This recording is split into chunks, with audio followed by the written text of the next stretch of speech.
Kabayan, malapit na po ang Pasko at kung ikaw ay naghahagad na makauwian ng Pilipinas pero hindi mo magagawa ng dahil sa kulang naman ang iyong mga sinusweldo at wala kang maipon, dahil napakahirap naman po ang mamuhay sa abroad dahil marami kang sinusustentuhan. Kahit anong sikap mo, kahit dalawa-dalawa yung trabaho ay hindi pa rin sapat.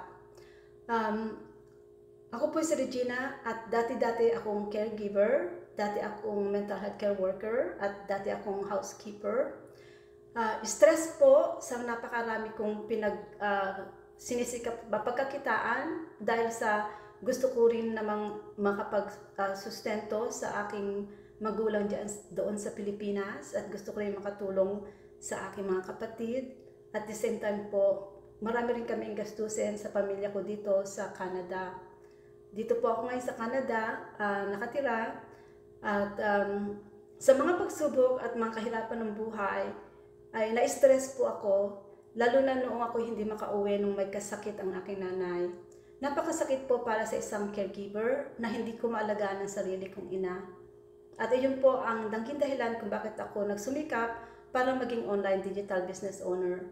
At ang business na ito nakapagbago ng aking buhay.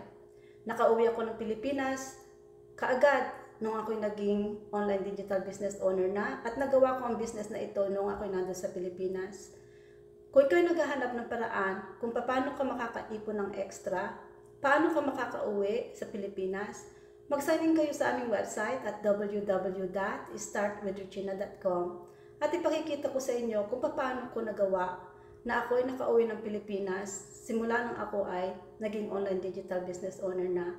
Ipakikita ko rin sa inyo kung paano ko na-afford na magkameron ako ng rental unit. Ipakita ko rin sa inyo kung paano ako naging lakas loob. Kung paano ko ngayon ginagawa at sinasamantala itong mga challenges na dumarating sa aking buhay.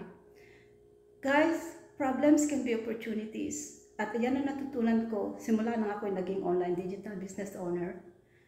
Entrepreneur skill, nagbago ang aking pananaw sa buhay.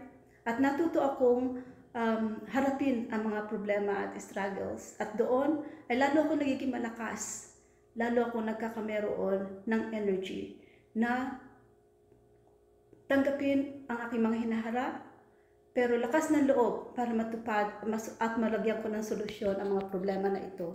Ako po ngayon ay online digital business owner at tuturuan kita, kaya mag-sign in ka sa aming website at www.startwithregina.com. I hope na I can help you also get through it, to all the challenges you are experiencing. I hope that I can help you too.